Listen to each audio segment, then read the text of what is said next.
Welkom terug bij de oude camperwereld. Vandaag zijn we weer te gast bij Commercial Autocaravaning in Madrid.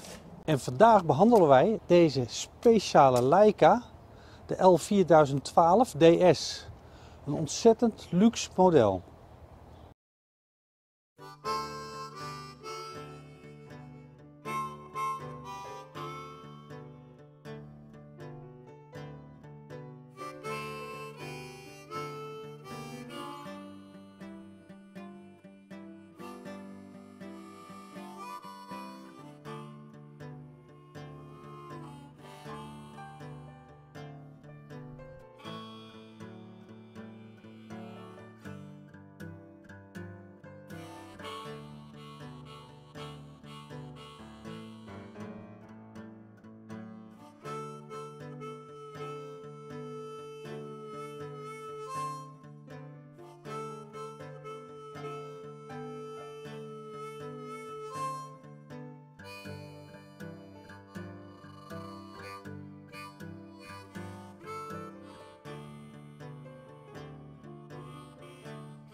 Deze semi-integraal camper is 7,40 meter lang, 2,25 meter breed en 2,96 meter hoog. Laten we eens kijken aan de buitenkant wat er achter deze deurtjes zit.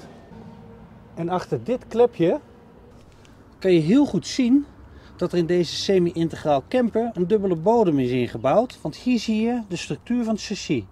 Wat erg cool is dit leeslampje. En je kan ook nog lange dingen hier zo opbergen. Deze ruimte is aan beide zijden bereikbaar.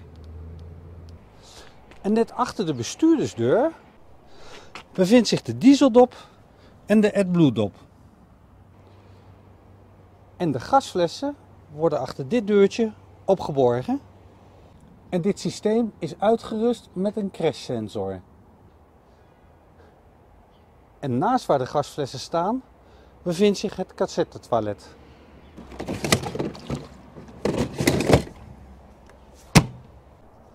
Hier de aansluiting voor 220 volt van buitenaf. Verder is deze semi-integraal camper uitgerust over licht metalen velgen. En net voor de garagedeur bevindt zich de waterdop. Wat een ontzettend groot voordeel is aan deze semi-integraal camper is de enorme garage achterin.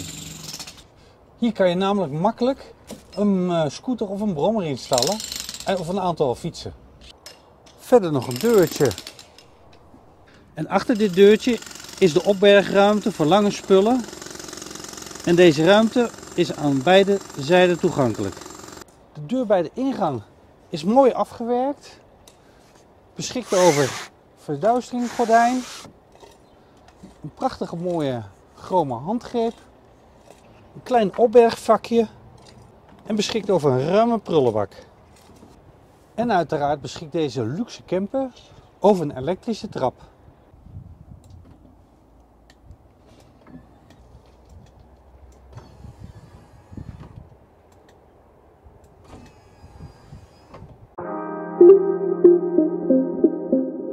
En in de garage bevindt zich hier de knop waarover het grijs water geloosd wordt.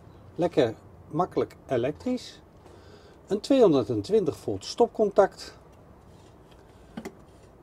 Een uitgang voor warme lucht, zodat de garage ook verwarmd is. En achterin de garage bevindt zich ook de waterpomp. Nog meer opbergruimte. En 2 rails met ogen waar zaken vastgezet kunnen worden. En er zijn geen haakjes meer nodig om de deur vast te zetten. Dat gebeurt nu op deze manier.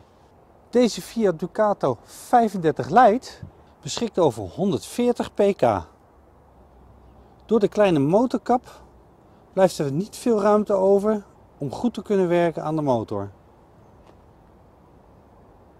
Deze semi-integraal camper kan je gewoon rijden met een B-rijbewijs. Het is maximaal 3500 kilo. Het leeggewicht is 3094 kilo. Dus er blijft nog 406 kilo over om bij te laden. In de bestuurdersdeur bevinden zich veel opbergvakken, een bekerhouder, En hier een knop om beide spiegels af te stellen of om de ramen te bedienen. En met deze knop sluiten we de deuren af. Aan de zijkant bevindt zich nog een verduisteringsgordijn, alsmede aan de voorkant. De cockpit is mooi overzichtelijk en eenvoudig. En in het hele dashboard bevinden zich voldoende opbergruimtes. Het stuur is multifunctioneel en over deze knoppen bedienen we het menu. En daarnaast bevinden zich de knoppen voor het handsfree bellen. Rechts op het stuur bevinden zich de knoppen voor de cruise control. En links achter het stuur de knop voor de verlichting. En rechts achter het stuur bevindt zich de knop voor de ruitenwissers. In het midden bevinden zich de knoppen voor de verwarming en de airconditioning. Met wat andere knoppen eronder. En aan bekerhouders, niets te kort, er zitten er nog 2 extra beneden. En boven de spiegel bevinden zich nog wat leeslampjes. En via deze knop kan het trappetje gezekerd worden. En boven de cabine bevindt zich nog veel meer opbergruimte. En het geheel is prachtig afgewerkt in leer. En aan de zijkanten daarvan bevinden zich nog wat kastjes. Het ruime dakraam vooraan geeft heel veel buitenlicht en is uitgerust met een verduisteringsgordijn met hoor. En wat natuurlijk fantastisch is, is dat dit raam ook geopend kan worden. Dit voertuig is kerstvers binnengekomen, dus excuses voor het plastic wat jullie nog zien. Deze semi-integraal camper biedt aan 4 mensen zitplaats. En iedere zitplaats is lekker comfortabel en ruim. En hebben we meer tafelruimte nodig, dan kan het ook. Dan klappen we hem gewoon open. En de tafel laat zich ook nog bewegen. En in de zithoek bevinden zich 3 klepjes in de vloer. En hieronder worden de accu's geplaatst. De vloer is afgewerkt in een plankenstructuur.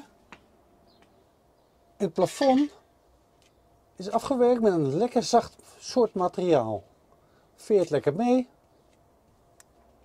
En bij het zitgedeelte bevindt zich aan de ene kant een enorme ruime kast.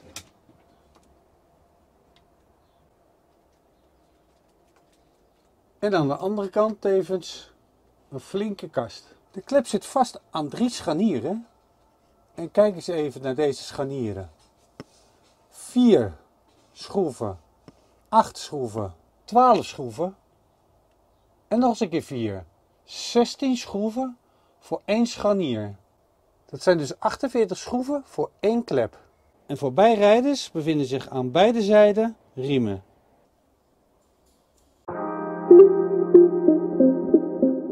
En voor lange mensen is dit wel een ideale camper. Want de staanhoogte binnen is 2,12 meter. En in het achterste gedeelte waar het bed is nog steeds 2,5 meter. Het keukengedeelte is prachtig afgewerkt. Met tekeningen in de zijwand. Een praktisch klepje boven de spoelbak.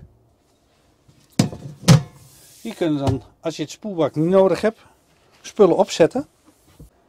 En een lekker groot gasfornuis met 3 ruime pitten. En wie voor bakken houdt, bevindt zich daaronder nog een flinke ruime oven. De kastjes zijn afgewerkt met een mooie ronding en ze worden geopend door hier op te drukken.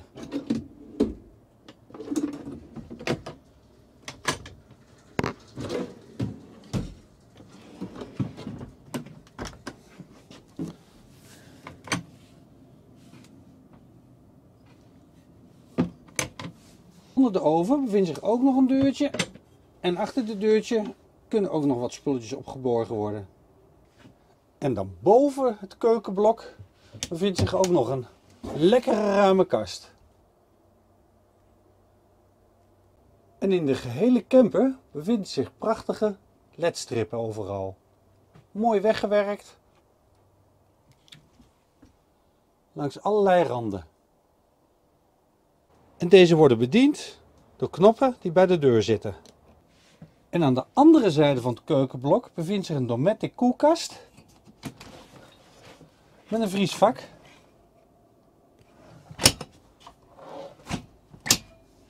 Die aan beide zijden geopend kan worden. De douche is gescheiden van het toilet. Dat heeft voordelen en dat heeft nadelen. Een van de nadelen wat ik vind is dat de ruimte toch wel een beetje beperkt is. En de douche wordt gesloten door middel van klapdeurtjes.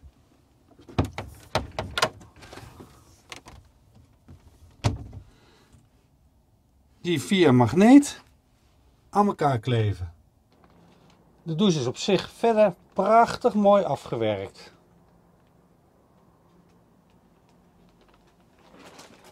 En aan de andere kant bevindt zich dan het toilet.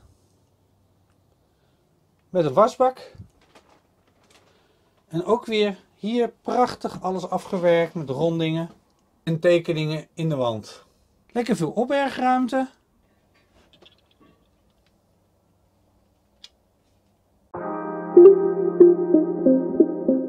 En wat super praktisch is buiten de hoogte ook lekker de breedte die je hebt hier in de camper. En hier hebben we dan nog 2 schuifdeuren naar de slaapkamer. Die gesloten kunnen worden. Dus dan heb je hier in feite het woongedeelte en het slaapgedeelte lekker apart. Maar wil je dan nog een beetje meer privacy in de badkamer, dan kan de deur naar het toilet ook nog gewoon gesloten worden. En zo kan je toch lekker je dingetje doen. En wat natuurlijk lekker fantastisch is dit lekkere bed van 1,90 bij 1,50. Waarvan het hoofdgedeelte nog versteld kan worden.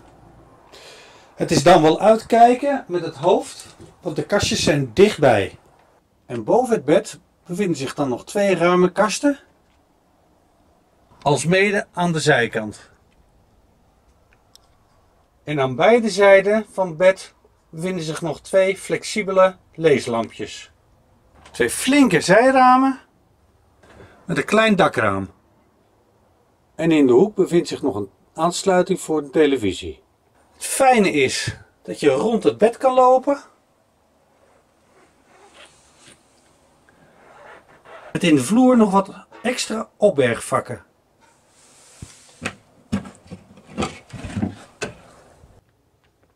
En ook aan de zijkant onder het bed bevinden zich nog opbergvakken. Boven de deur bevindt zich het controlepaneel van de thermoverwarming, die ook tevens dient voor het warme water. En daarnaast het hoofdcontrolepaneel, waarover de watertank vers en grijs gecontroleerd kan worden met ieder 100 liter. En rechts daarvan wordt de verlichting bediend van binnen, de waterpomp en de buitenverlichting. En nog verder rechts daarvan bevindt zich nog een USB-aansluiting met 2 types. En ook nog een aansluiting voor hier een televisie. Bij de instap nog een prachtige mooie grote spiegel. En ook hier alles weer bekleed met leder. Deze Leica 4012 LS is te koop voor ongeveer zo'n 100.000 euro. En voor dat geld krijg je in mijn opinie een hele mooie afgewerkte camper met heel veel luxes. Hou je nu van lekker lang vakantie houden en toch een beetje de ruimte hebben, dan zou ik zeggen, dan is deze camper prima geschikt. Bent u nog niet geabonneerd, maar vindt u dit soort video's nu interessant? Vergeet dan niet te abonneren. En natuurlijk weer bedankt voor het kijken naar deze video en hopelijk zien we jullie terug bij de volgende video.